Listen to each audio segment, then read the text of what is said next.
Wow. I'm always excited to come to a new audience of people. Most of the time I speak with students, often with politicians these days, sometimes industry leaders, but you're probably the most diverse group, and I was actually a little nervous coming in here today. The topic is really general. I didn't know what you had, how you'd been prepared for synthetic biology, so I'm pretty much going to start from scratch.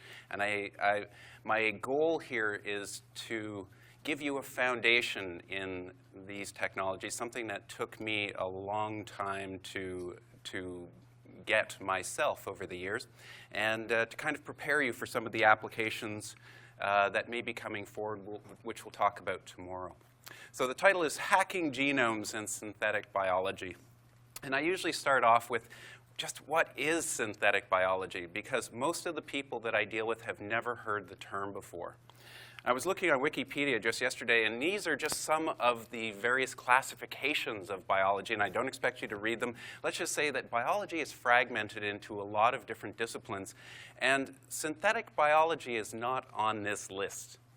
Synthetic biology is pretty new. In fact, the first time I came across the actual name synthetic biology was 2003. Before that, I'd been talking about it with various groups.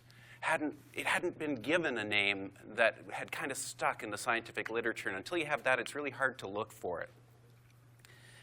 My whole foundation, and this was news that it's actually been relayed to you, my whole foundation is that cells are information processors. They're processors, inputs, outputs, and that DNA is a programming language for those cells. It's quite a remarkable programming language, because not only does it guide how the cell processes information, most of which is chemical, but there's also electrical information. It guides how the metabolism is coordinated, but it also specifies the structure and the manufacturing of the hardware. And that's the unique part of it, and the thing that I think is really interesting. Others have drawn parallels to this before, taking a look down at the component level, the physical bits of computers. We've drawn the comparisons all the way up from the basic bits through the components up to full systems. I think that this slide really summarizes a lot of what we're trying to teach people these days about genetics and synthetic biology. We can look at biological systems much like computer networks, and because we have so much experience today with hardware, with software, with large-scale computing networks, we're actually learning about our biology through the building out of these systems. In fact, if you compare across computing and life, essentially, we find a lot of things that are identical. And it's not surprising. Digital code. There's open standards. There's modular code. It's actually already object-oriented. There's error protection systems and data compression and on and on. But it's not really surprising when you think about it, because engineering, well, we want things to work faster and more efficiently and use less energy, and nature's trying to do the same thing too. It's just taking a roundabout way and different building materials to do it. So I usually go into synthetic biology by talking a little bit about the history of computing, and you guys almost certainly know more about computing than I do. I got interested in computers a long time ago, not quite this long ago, but I'm a dabbler. One of the first instances of a computer or calculator was the Antikythera mechanism, so really about 2,100 years ago. That's pretty short in time. Complicated mechanism on the order of a Swiss watch in many ways. We quickly advanced through various mechanical calculating systems, ultimately to devices like analog computers, until we got to this little baby. And I'm sure you've seen this before. This is the first transistor, and it looks like something you could have hacked together in your basement with some gravel from the backyard and an old paper clip and a soldering iron. And this is, to me, one of the most important pieces of equipment ever made.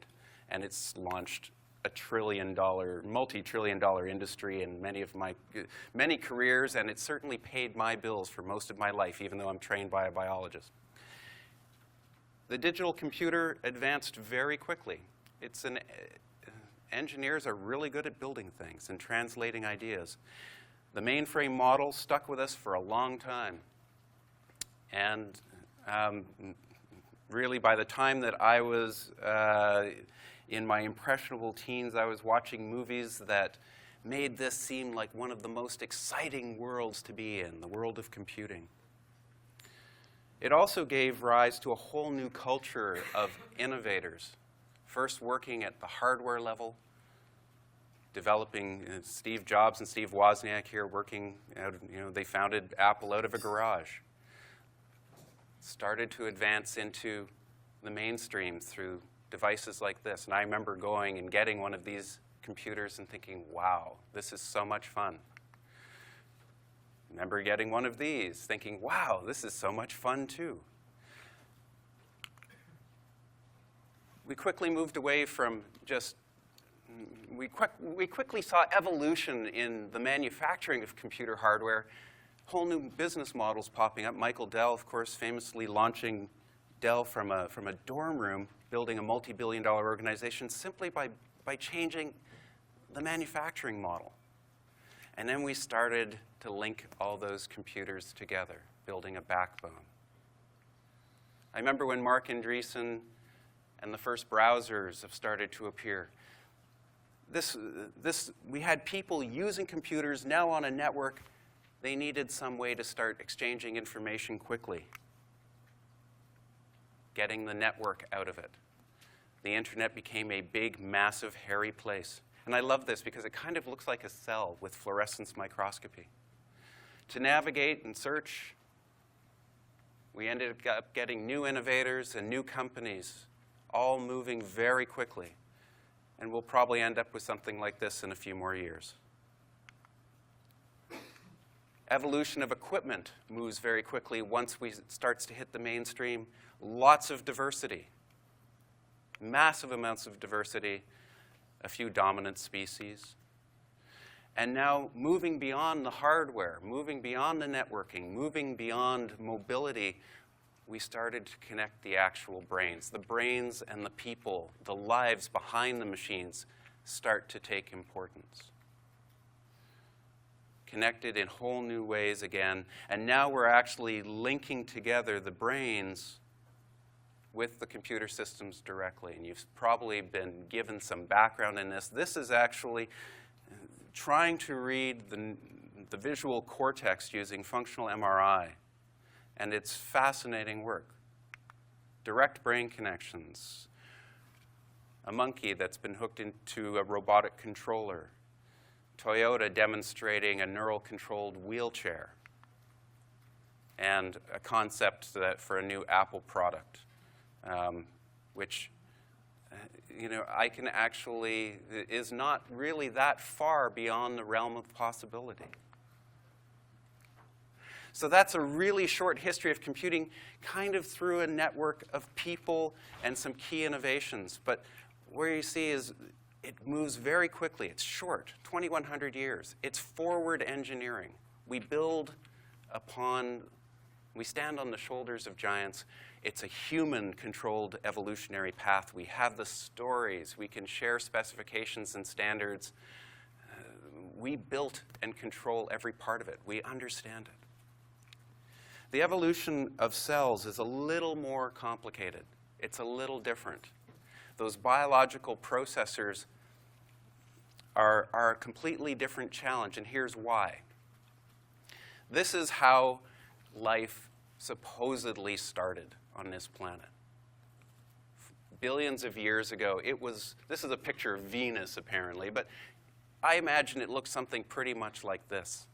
It was a chemically active place, and somewhere probably in many areas, we started to see chemical reactions go to completion and start to look at some form of encapsulation, being able to create new microenvironments for reactions to occur. And these processes kept getting refined. Physical chemistry started to create biochemistry. Today, if you look in a drop of seawater, there's just an incredible diversity of organisms.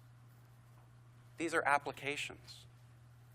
This is the App Store. It's tremendous variability. Plants that can photosynthesize, take energy and carbon from the air, and make wood and other products. And of course, a range of organisms that utilize energy and ecological niches, including us. We have a remarkable processor as well, a higher order processor than the other life forms. And that's a whole different story. This is a talk on synthetic biology, but one day, not so far away, someone's going to come and talk about synthetic neurobiology. But when you're trying to figure out how to work with these processors, this runs through my mind all the time. Why? How? Where do you even start? It really wasn't that long ago that we started to put the bits and pieces together and even recognize that there were connections between these different applications, that you could actually follow the evolution of the applications. We still didn't know how the applications were controlled. Rosalind Franklin, Watson Crick figured out just the structure of DNA, got the hint of how information was actually transferred, the basic structure of the gene.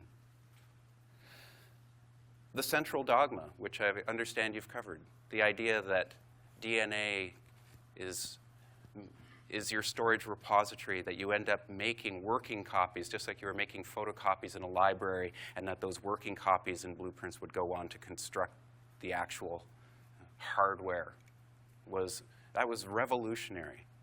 And now we know that there's some special cases, and it's still unknown whether information flows both ways.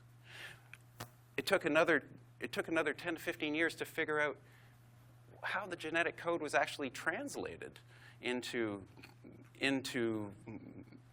amino acids. Some incredible work by these biochemists to produce this one diagram that actually allows us to correspond DNA with protein. I love these pictures. On the left-hand side is a bacterium. It's probably E. coli. It's just been squashed. And its genetic material has literally been pressed out of it. And this little piece of spaghetti is about 5 megabases. It's nothing. 5 megabases. But that it's incredibly compact, incredibly powerful, and there's about 5,000 genes on that little strand of material. We only have about 25,000 genes. It's packaged in a much more complex way. On the right is human metaphase chromosomes, about 6 billion base pairs of DNA. 6 gigabits, you get us. 5 megabits, you get a bacterium. Bacteria aren't simple organisms, they're just really compressed. We started to read this code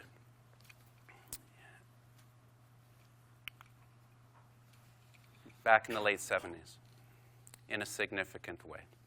Fred Sanger won 2 Nobel Prizes. He developed the Sanger method of sequencing DNA. It was terrible. Believe me, you did not want to do this. It was toxic, it was radioactive, it was hard work, and it was hard on the eyes trying to read code in this way. But it allowed you to take chemical information from living organisms, write it out as letters, and ultimately digitize it. And that was really cool. And when I first started getting into genetics and computers, we were pretty much at this stage. If you could sequence 500 base pairs in a day, you were God. We started to really refine the equipment quite quickly. Again, engineering. By 1987, machine companies were making a fortune selling these semi-automated sequencers. The same form, just refinements through to 1995. And then we got the breakthrough with fully automated capillary sequencers. This is the ABI 3700 in the upper right-hand corner, which was the workhorse of the Human Genome Project. An amazing shift in technology, and today you've already seen that we've got sequencing by synthesis, and we're probably going to be popping out human genomes in literally minutes to hours at a cost you could put on your credit card. I used to think this was the biggest hockey stick in the world. It's not. I just learned it's the second biggest hockey stick. The biggest hockey stick, apparently, is in Canada, in British Columbia. But this is a better picture, so I'm going to keep using it. But this, to me, is the most important hockey stick right now in terms of genetics. And this is just the growth of GenBank. I got my first copy of GenBank around this point, and it came on floppy disk. They mailed it to you. Here you go. Thanks. When they upgraded to CDs, I swore because I actually had to upgrade my hardware. They started distributing on the web, and since we started making those automated sequencers, it's taken off. But even this is nothing. We're just starting to get going. We have hundreds of billions of base pairs of DNA. Really powerful information just sitting around. We need comprehension to make sense of all this. Again, DNA is a language. Reading, comprehension. We can make maps. We make lots of maps with this data, and now you can make a whole bacterial genomic map just by dropping your sequence code into a nice little processor, and it'll annotate it and do all your comparisons, and you don't have to do that much work. That's really cool. We're sequencing species faster and faster now. So the next hockey stick to kind of follow this will be the number of species that we've sequenced.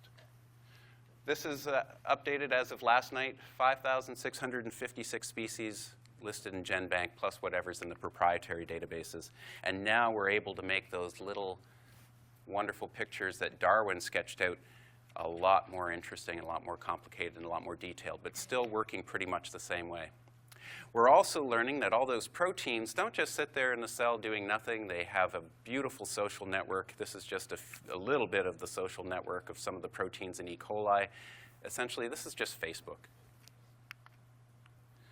We're also learning how to take that information, the genetic information, go to protein and start saying, hey, what's the three-dimensional shape of those proteins?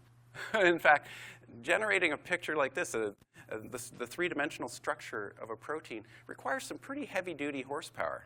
In fact, it also, today, it's easier if we actually tap into some human brains to do it too. You may have seen the article in Wired about Fold-It, but we've been getting students using Fold-It, which is essentially just looking for people who naturally are gifted at twisting proteins into the right shape and using them to, and putting the computer in their service. We've also got Folding at Home, which is apparently one of the largest distributed computing networks, crunching away on this type of data because it takes a lot of computing power. And I recognized this about 10 years ago when I was working for Amgen, because Amgen, well, I guess it's still the biggest biotech company by revenue, not sure by market cap, but working for them kind of gave me this view as to where biology was going before most of the academic groups, because we just had basically unlimited resources to throw at it. And what I learned working with them is you can throw $1 billion at these types of problems and not really go too far. You have to kind of change your thinking around it. So I had this philosophical shift in the late 90s where I realized, man, you know, if we didn't build it, we're probably never really going to understand it. Nothing against systems biology and protein folding and all the other work that we do, but we're always going to have gaps in that knowledge, and it's always going to take a lot of power to go and try and figure out what happened and to reach back. So I kind of rebooted my whole life, my whole system, and I thought, I'm just going to focus on writing, and we're just going to start building our applications from scratch, bottom up. Now, we've been writing genetic code for quite a while. Back in the early 1970s, we discovered that there were enzymes that could chop genetic code at precise places, molecular scissors, and we had molecular glue, and we started doing a little bit of molecular scrapbooking, and that's how we did genetic engineering. We literally did cut and paste. It was powerful, and it was important, and it got the covers of a lot of magazines like this. It really started to wake people up to the power and potential of this. And today, if you look around a molecular biology lab, you'll see something that looks very much like this. And we still work in very much the same way as in the early 1970s. It's complicated technical cooking. We're good at it. If you're well-funded, you'll end up getting a robot. Usually you'll have grad students because they cost a lot less. But here's what we're doing. Yes? Quick question.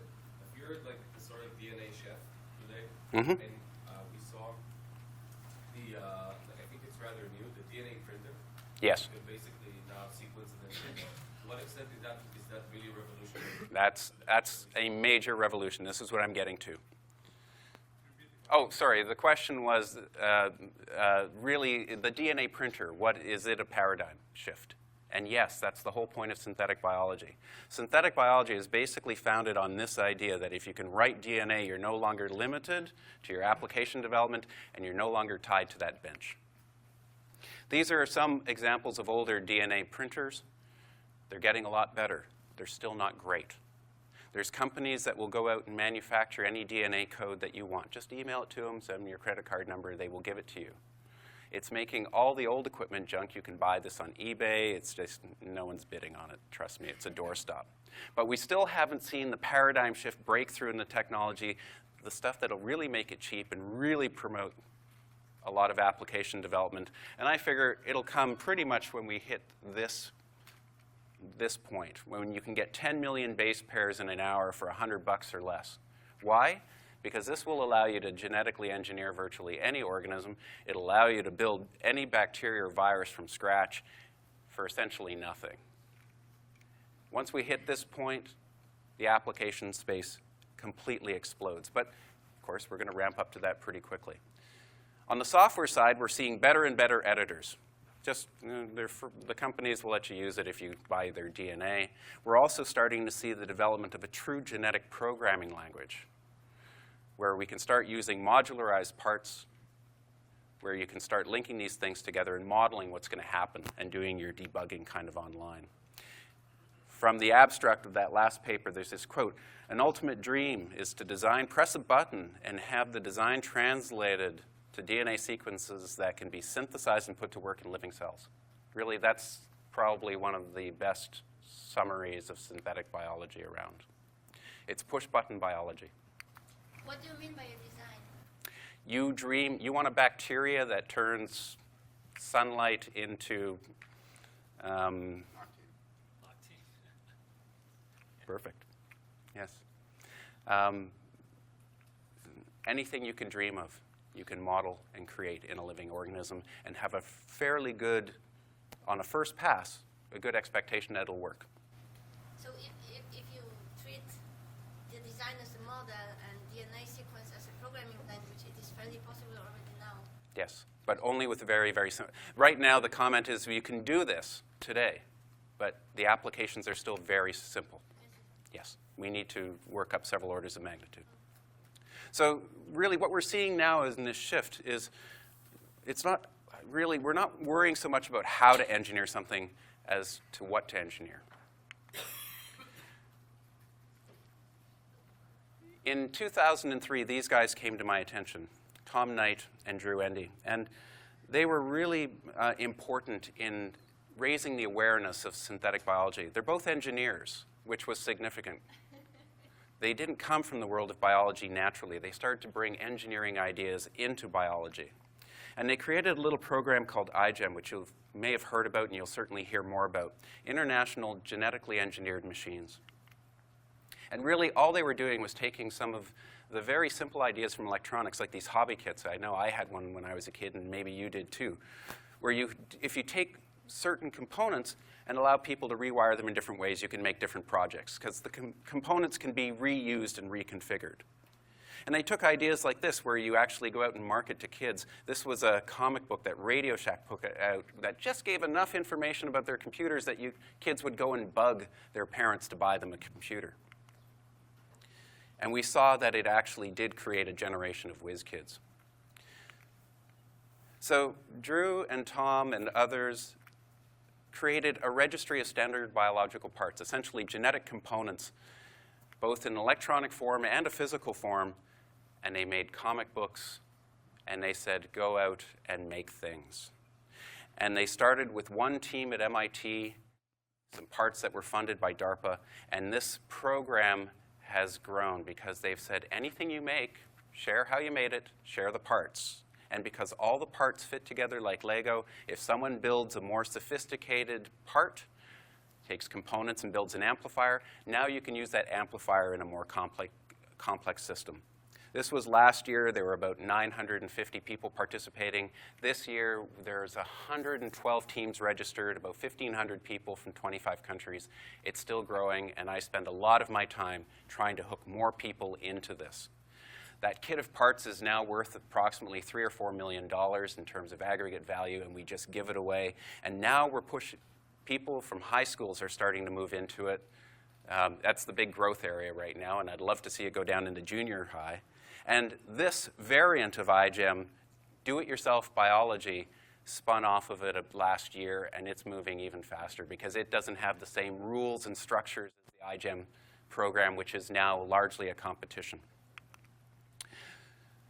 On the left is the lab of Catherine Aul, one of the DIY biologists. She literally has a little molecular biology lab in her closet.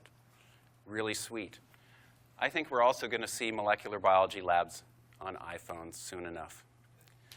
I'm launching a magazine, just a PDF, but an amazing response to this already called Garage Bio, just to start getting information out to people that wouldn't normally be exposed in the biological community. So look for this later in the year. What's driving all this? Mainly economics. The pace and cost of this stuff is just coming down. We saw it with sequencing already. Sequencing used to be very expensive. Synthesis is following the exact same curve, lagging by about 8 years. So if you can sequence a human genome in a day for a few $1,000, we're going to get to that point very quickly with synthesis. And what I think we'll see, someone's going to put up their hand in the next little while and say, hey, why don't we do a human genome synthesis project? It's coming. Right now, like most code, the more code you can write, the more complex the application. It took 20 years approximately to go from 100 base pairs to 1,000 base pairs in writing. 10 years to go to 10,000 and so on. It's having the time to start writing more code is dropping quickly, and that opens up the application space. Right now, Craig Venter holds the record of the published largest synthesis at about 600,000 base pairs. He's already translated that into a company that's valued on paper at over $1 billion. Essentially, code is going to be free. Like, the compiling cost is trivial. So synthetic biology, if you really want to summarize it, it's really the next IT industry, another IT industry, but one that I've always believed is probably going to be, could be in many ways, more important than the last one, because I know life is important. Life is key. We have billions of lives on this planet. Saving one of them, if you could save one, you've done something tremendous.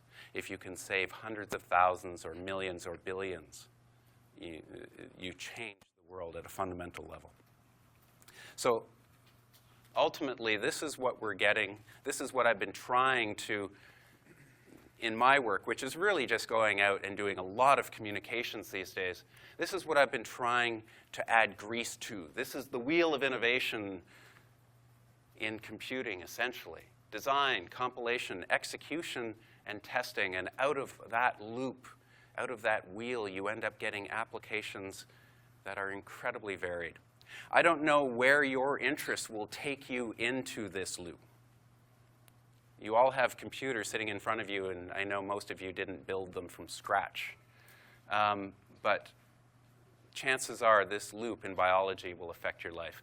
And tomorrow, we'll talk about some of the applications and the social implications. But that's where I want to leave it today and just move forward with some discussion. Thank you.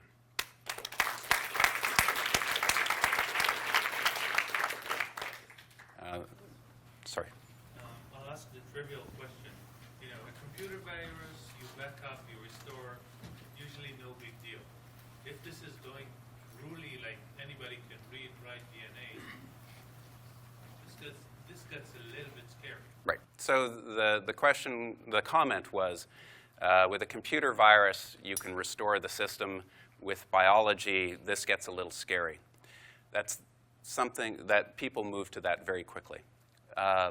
The thing that I usually point out to most people, what we're doing at this point is really walking in the footsteps of a process that has been happening and has naturally happened on this planet for billions of years. And the only reason why we're here is because we've developed our firewalls and our defenses and our immune systems to work in a highly dynamic, highly evolutionary environment. So it is possible to take these biological organisms and make weapons, absolutely. But you cannot do that without using these information, or you can't do it effectively without using information technologies. And information technologies has about a 30-year head start over anything we're doing here in terms of ramping up in Moore's Law, et cetera. So if we can defend our computer systems, we can defend biological systems, because we can literally, if you can find the people that are going to act as cyber terrorists and do cyber warfare, this is just a layer beneath that. Yes? Is the community taking some precautionary steps? I'll give you an example. With laser printers, if you try scan the money and printing it, it won't do it, right? Yes. A color laser printer won't print money. The question was, are defenses coming into place? Are we linking all the DNA printers to some government database so it validates the sequence before it prints it, or some very trivial action such as this? Again, the comment was, are we putting in defenses at the level of DNA synthesis, which is a really key point, because that's the translation of the idea into the reality. And the answer is yes. People have raised, people have pointed out that this is a crucial point and that we should be doing our best to start defending that. Is it being done well? Is it being done universally? No. But that's where we're moving to. You're going to see a whole defense industry, both and awareness grow from this very quickly. There's money to be made. If there's money to be made, people will start to move in this area. And so will there be accidents? Yes. Will there be mistakes? Yes. Will there be a global pandemic that based on some engineered virus knocking us out? I think the risks of that are compared to the other real challenges that we have in the world today are quite low. It's certainly non-zero, but it's not what's keeping me awake at night. So there's an interesting crossover point that's going to happen. First of all, great lecture, thank you. The crossover point is when you're looking to build a robot, do you build it out of electromechanical parts or biological parts? So you can have a Roomba that's cleaning your carpet, or you can genetically engineer some kind of a... oh, I like this. Like a cat without legs that can roll as a dust mop. And from my standpoint, it pees stain remover and it eats lint. And so the question really is, and so I welcome the students to think about in all seriousness, think about when do you biologically engineer a satellite that is a deep space probe versus mechanically. And so I'm just curious your thoughts of when the crossover point occurs where you make an active decision, do I build it biologically or do I build it electromechanically? Mm-hmm. The crossover point, I believe, is within the consideration, the window of consideration of the Singularity University, shall we say. I think this century will be the transformative century. Whether it's 25 years or 50 years, or 75, is the question. But this is a digital technology. It's an accelerating technology with the same dynamics as computing. So today computers have a head start. But there's a tremendous economic cost and societal cost for manufacturing to make devices like this. You need specialized plants. There's a lot of toxic reagents. These are very specialized manufacturing tools necessary to make something like this. Life is really robust, and it self-assembles into very complex structures. It's powered by sugars and sunlight. It breaks down naturally. It's cheap to make. So when the designs, when the energy and the economics of going to the design is less than for a biological machine, to make that biological machine that will work as intended, versus using electronics and computers, then we've got a competitive marketplace, or biology will win. Yeah, and just the follow-on is then the conversation that will ensue about the morality of the biologics that you produce de novo, and their and their utilization. So it's going to be. I mean, I just think this is part of the heart of the fun conversations to be had here. Well, and this is just it. The morality is an interesting part, because we generally don't think of morality and these devices. Living things are held in very high regard. So what happens when you have a cat that's been genetically engineered so that it's smart enough to recognize when a child is in distress and dial 911? When do we start saying that we have to protect these animals and creatures that we design and give them the same protections as we might a human or other organism? Please. I was going to ask two questions. The first one is related to this previous question of morality. But if you go back one slide, you've got the sort of design implementation test cycle. This is fine with software, but the test cycle, again, for living organisms is some real sort of implications for that. Like, what does it mean if testing can introduce suffering to the organism you're testing on? And the second question is, what are the ethics of putting potentially dangerous technology in the hands of the public? I mean, the fact that we can do it doesn't necessarily say that we should or even that we shouldn't. But again, there's sort of an ethical discussion to have there. So it's just really raising the awareness that there are moral and ethical concerns with dealing with living organisms. It's really difficult to wade into that territory without getting so lost that it's hard to come back. We already utilize many organisms today to serve human needs. And I think because we're starting from scratch, we're going to be engineering organisms here that are on the order of yeasts and algae and bacteria. Bacteria have a bad rap, so yeasts are starting to win and in terms of getting into the application space. Thank God for beer. It's true. Fortified foods. When it comes to ethics, I think we're really going to have some fascinating challenges, because I've always looked at ethics as being a market. You can't really look at ethical behavior without looking at the environment that the behavior is occurring in.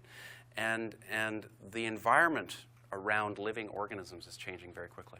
So better minds than mine will tackle these problems. I'm just compulsive about trying to accelerate this loop and see what we can make out of it. And I believe that as a species, we tend to make positive applications and do good things. Yes, you will find outliers that will do nefarious things. But for the most part, we apply these tools and technologies for good. An optimist, perhaps. Please, Neil. So morally, you started this discussion by talking about this idea of organisms and DNA as being sort of a code, and sort of that we're machines that these codes are written by. And I'm wondering, I'm going to ask a moral question on this. If you sort of look forward 20 or 25 years, do you think that as we think of this, are we going to say, oh, actually, we think there's now a stronger continuum between us and animals because we're all kind of have this sort of underlying thing, and therefore we give more moral weight to animals? Or we think it's going to go the opposite way, that as we start designing some of these things, we're going to see them more as machines, or we're going to have an even stronger divide between us Well, we have so the question there was yes. So the question was, is the connection, let me paraphrase it, is the connection between animals and ourselves going to get stronger or weaker as we start to generate more creatures with these technologies, roughly? We have a very strong connection to every living thing on this planet. One of the things as a geneticist, when I started looking at the bacterial genome in the late 1980s and starting to run searches on it with the sequences that were coming from human beings, you find that we are connected. Through this code, we are all linked. And in fact, we still have one consensus code for DNA. The translation table really is conserved across all living things. So this is a very important point. We have this connection, and I believe that we are going to maintain this connection through the code. I think that trying to make divergent genetic codes is dangerous and important maybe for some applications, but because we haven't seen it, it's kind of like making parallel IP standards. The information gets all confused. Will we start treating these organisms like commodities? Will we start abusing them in certain ways? Will we think they're cheap? I can argue that in many ways we already do that. But there are some organisms that we treasure and will fight to the death for. I don't know where the dividing line will be. But I've seen people run into homes to rescue their animals from a fire or concerns. We certainly love and protect our children and the people we love to the death. So, wow, a lot of hands. I think you were the first. Sarah. So, in considering what I consider to be real synthetic biology, which is new ways to arrange genomes or to create new kinds of base pairs or new kinds of proteins, instead of mimicking what's in biology, creating new constructs. Yep. When there's new technologies, a lot of time you have competing views as to how that should be done, and competing systems. And competing systems here, DC, versus DC power, VHS, or data. What sort of decisions are people making right now as to which direction we should go with synthetic biology? So the question was essentially there's often competing standards as new technologies are built out. And this goes back to my comment to Neil. We are already seeing competing standards for genetic code. People have already suggested that they can make proprietary codes and that this is in some ways safer because the organisms will effectively be isolated from the other organisms. Their code won't be able to cross, which is an interesting idea. I don't know the answer to that. I think some people will do proprietary codes and proprietary organisms that simply will not be able to exist in the natural world. I don't know what the ramifications of that are. All I know is nature doesn't give us many examples to go and study of that because it seems to be pretty much consensus for most of the living things. Sorry. What do you think Darwin would think about this scientific biology? What would Darwin think of it? Yeah. Okay, what would Darwin think of it? I think he'd love it because because we're going to see more species created in the next 100 years than in the last several million. And, Yeah. and also, you mentioned about the laboratories that are still working in the same fashion that many years ago. So what do you think? What do you embed is the future laboratory is going to be?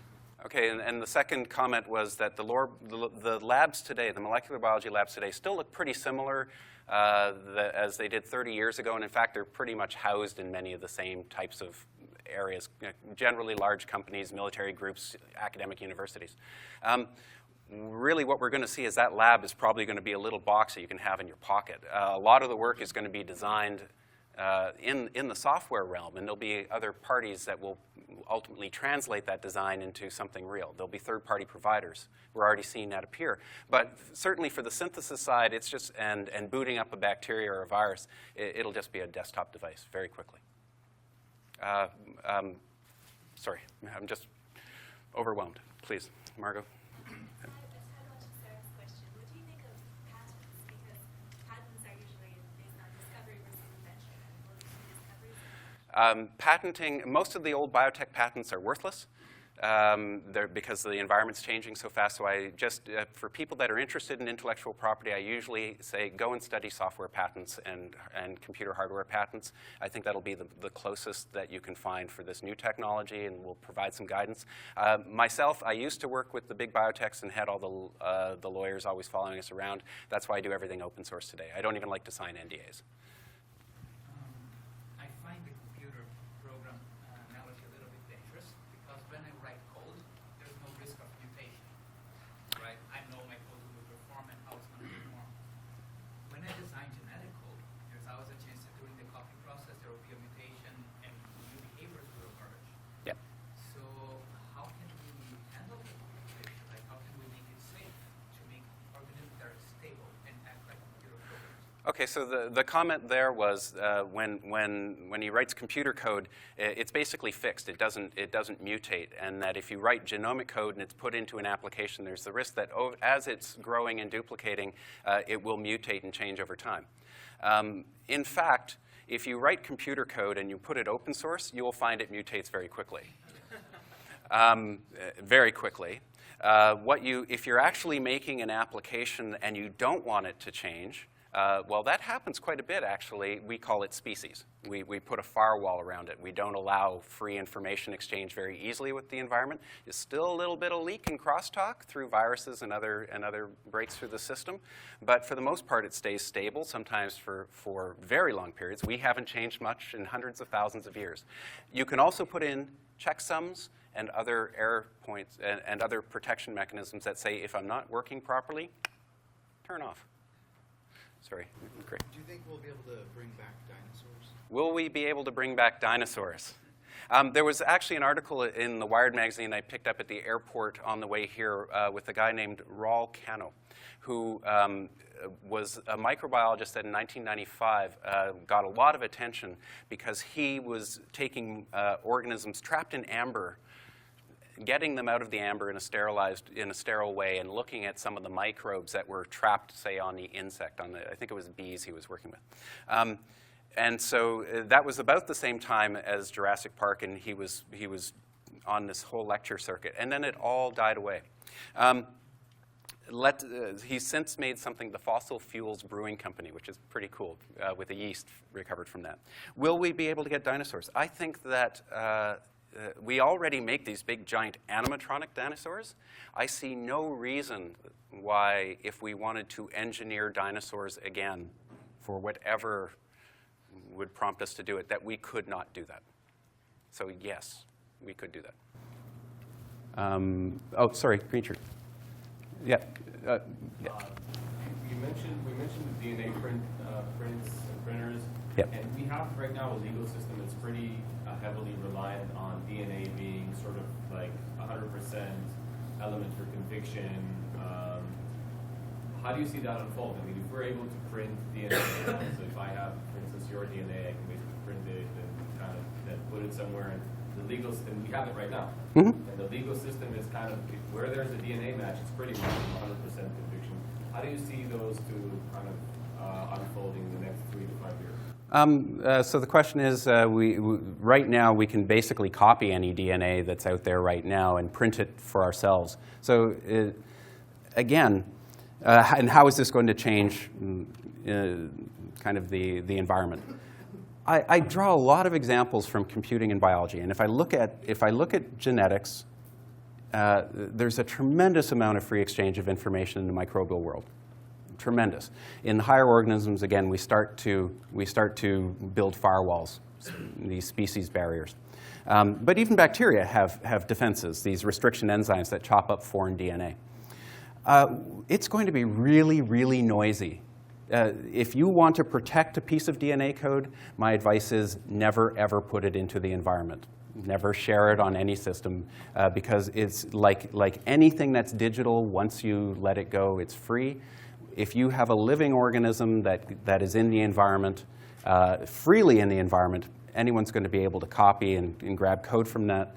And so today in the biotech world, what we do is we make organisms and we put it in controlled reactors, and we put that controlled reactor in a secure building, and we restrict the access to that building. following that, if I was, I don't know, indicted in a certain crime based on my DNA being there, would it be right now good line of defense to say we have means of printing DNA? Who said it's my? I mean. That's a really good point. It would once we get to the being able to knock off a human genome at will, I think yes, the DNA. So the question, sorry, I'm just going to repeat that, was because it's a good one. Right now, if he was in court and his DNA was being used as evidence against him, could he use as a line of defense? Well, we can synthesize DNA. Maybe someone planted it. Maybe I was not here. Right now, it would be pretty difficult to synthesize a piece of DNA that would convince a court of law. In 20 or 30 years, I think it would be very. I think it's an interesting line of defense. I think DNA defense is going to go away. Back corner, blue shirt. All right. Yeah, that's me, blue shirt. Okay, so one of the things that I think that might be stifling to this industry in the near future is concerns from Homeland Security. So I'm starting to see the trends where they may put in significant restrictions on how much information can go into the general public. Yes. And so how do you see that evolving in the next few years, and how dangerous do you think that's going to be to the success of the community and the capability to do open source and open collaboration? Yep. So the comment was that essentially raising awareness that Department of Homeland Security and the security agencies are starting to wake up to some of this, and how is that going to change the environment over the next few years. That was a really big concern of mine 5 years ago. I really worried about this. At the time, I was working independently and traveling across the border. I'm Canadian. And I started thinking, man, I'm talking about this stuff. Am I going to get plucked and sent off to a room somewhere for bioterrorism? But the field has grown to become recognized as a powerful tool in molecular biology. The iGEM program has been really powerful in demonstrating that this is a tool that teenagers will drive forward and that youth will drive forward, and that is really already international. So it's very hard to build the same type of protectionist thinking that was built up around, say, nuclear technologies. This is a universal technology. And since DIY Bio appeared in April of last year, almost immediately, the defense groups, FBI, CIA, DHS, started to build relationships with DIY Bio. Now, they already had existing relationships with the academics and groups that were doing synthetic biology in academia and commercially. But now the dialogue really got pushed down. How are we going to work with the kids on this and stay up to date with the changes? So it's too late to firewall and protect it and put it underground. If it gets squelched, the main risk is that you'll lose leadership.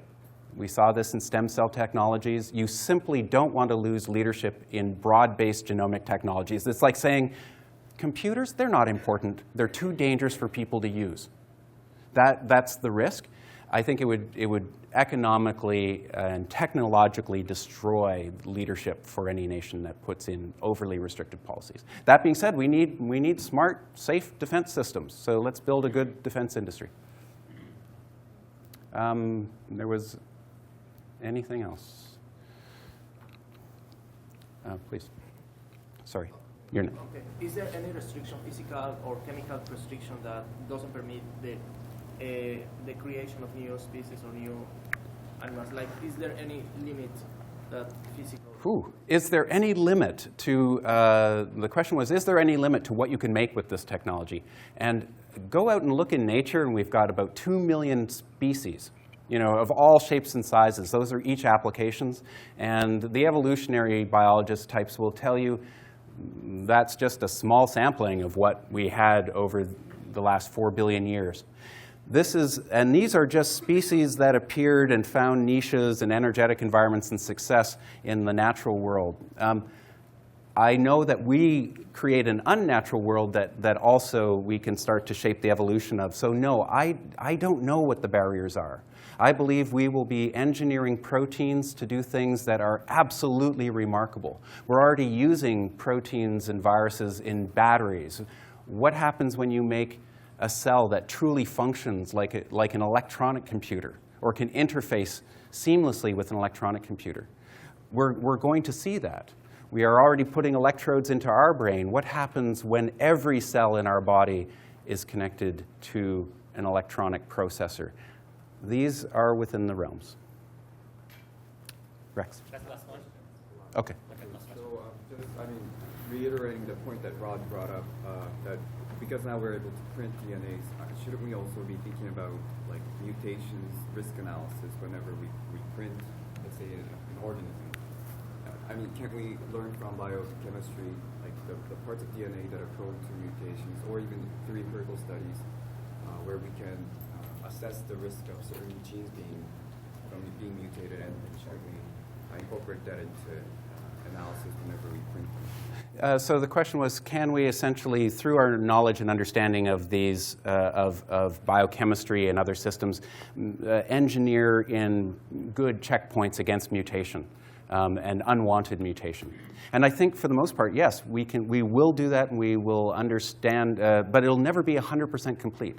Remember, when you talk about cancer, what you're really talking about is a 1 in 100 trillion event where a mutation has slipped through all the internal cellular and external monitoring systems to persist and act as an infection in our own bodies. Very extremely rare event over the operating period of a human, which is 85 years on average.